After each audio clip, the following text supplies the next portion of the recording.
A Mensagem das Estrelas, capítulo 22, Progressão do Horóscopo. Destino ou livre-arbítrio?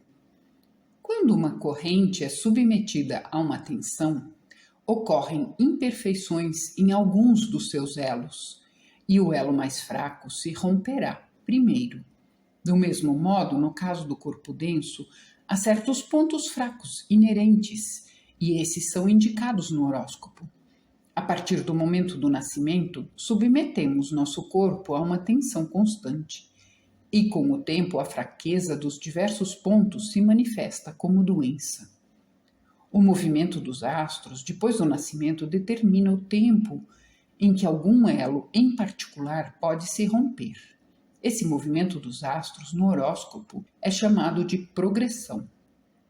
O estudo e a prática da astrologia médica exigem o conhecimento de como progredir os astros no horóscopo e, portanto, devemos estudar esse assunto como incluso na Mensagem das Estrelas relativo às doenças. Quando o Sol nasce no leste, o dia começa e os afazeres destinados a cada um estão ainda diante de nós. Aos poucos o Sol avança pela arqueada abóbada celeste, marcando o tempo estabelecido para o desempenho de nossos vários deveres. Cumprir nossos compromissos, nos alimentar, descansar e nos divertir.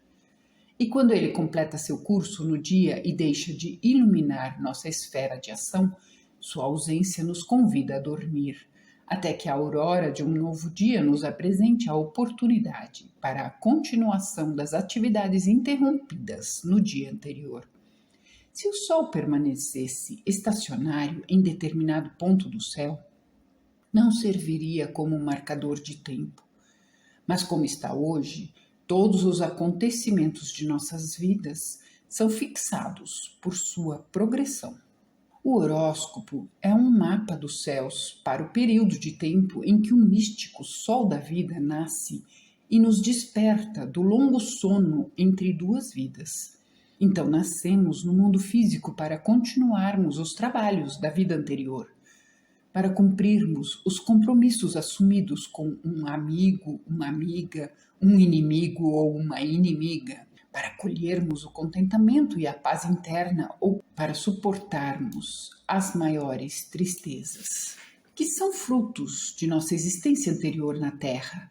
E do mesmo modo que a progressão do Sol marca a mudança do tempo, dia e ano, introduzindo estação após estação, em uma sequência ordenada e mudando a aparência do grande mundo, o macrocosmo, assim também a progressão do horóscopo, o verdadeiro relógio do destino, registra com precisão quando as tendências mostradas pelo horóscopo natal culminarão em acontecimentos. Ele mede os períodos de prosperidade e adversidade, alerta sobre uma tentação obstrutiva e informa de onde ela virá, ajudando-nos a escapar, se ouvirmos o seu alerta. O horóscopo natal mostra infalivelmente os pontos fracos em nosso caráter, ou na habilidade do nosso corpo em lutar contra as enfermidades. Mas o horóscopo progredido indica quando está programado para a antiga indulgência com os hábitos nocivos nos trazer aflições ou enfermidades. Revela verdadeiramente quando as crises culminarão. Assim, ele nos adverte para que estejamos alerta aos momentos críticos e nos fortalece nas horas sombrias da calamidade, com a esperança do fim da aflição e da enfermidade em um determinado tempo. Daí a importância de sabermos como progredir o horóscopo. Contudo, alguém pode dizer que se tudo é assim previsível, isso evidencia um destino inexorável, decretado por capricho divino. Então, de que vale o esforço ou o conhecimento? Comamos, bebamos e nos divirtamos, pois amanhã morreremos. Se nascêssemos nessa vida terrestre pela primeira e única vez para viver aqui algum tempo e depois irmos embora dessa esfera para nunca mais voltar, o destino e o favoritismo, independentemente da justiça, pareceriam ser a regra. No entanto, esse não é o caso. Em um mundo onde tudo mais é governado por leis, a existência humana também deve estar sujeita a um regulamento. E nós sustentamos que uma solução racional do mistério da vida é fornecida pelas leis gêmeas do ser, a lei do renascimento e a lei da causa e efeito. Aquilo que tem um começo deve ter um fim, e reciprocamente, aquilo que não tem fim nunca pode ter tido um começo.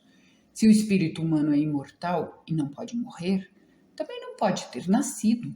Se ele vive por toda a eternidade, deve ter vivido desde toda a eternidade. Não há como escapar dessa verdade. A pré-existência deve ser aceita se a imortalidade é um fato na natureza. Nesse mundo, não há lei mais facilmente observável do que a lei dos ciclos alternantes, que determina a sucessão das marés alta e baixa, dos dias e das noites, dos verões e dos invernos, do dormir e do acordar.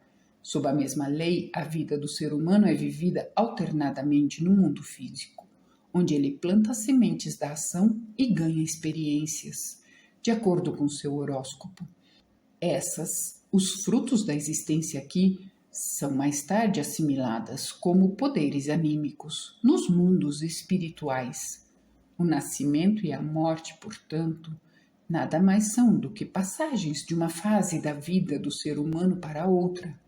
E a vida que agora vivemos é apenas uma dentre muitas. As diferenças de caráter, nobreza ou brutalidade, de força ou fraqueza moral, a posse de ideais elevados ou de baixos instintos, etc., são alguns sinais da força ou da fraqueza da alma.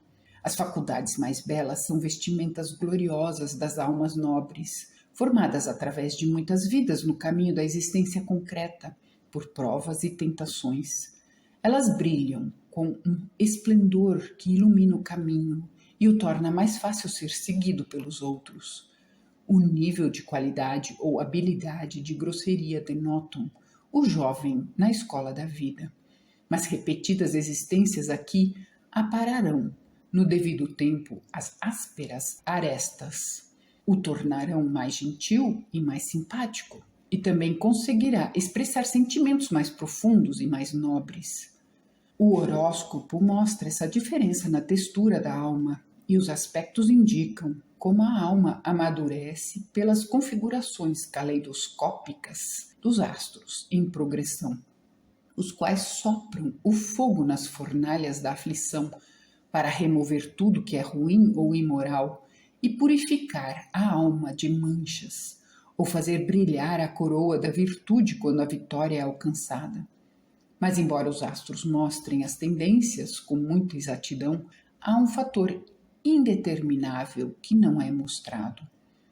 Um verdadeiro X astrológico, a força de vontade do ser humano. E nesse rochedo astrológico, as previsões sempre estão sujeitas a falhar, porque algo aconteceu diferente do previsto.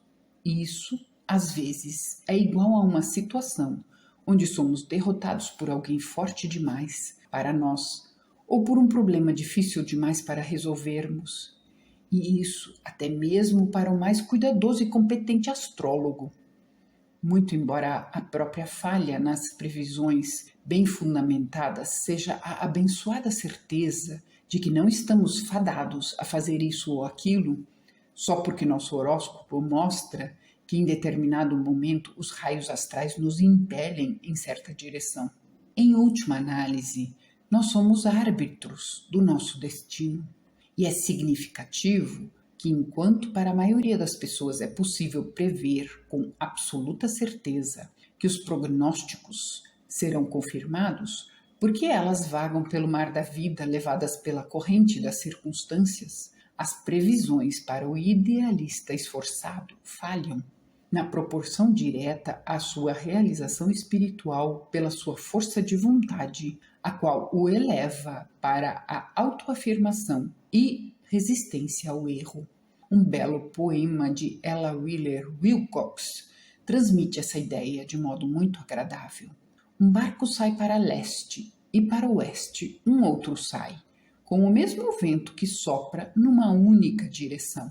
É a posição das velas e não o sopro do vento que determina o rumo em que eles vão. Os rumos do destino são como os ventos do mar, conforme navegamos através da vida. É a ação da alma que determina a meta, e não a calmaria nem a luta.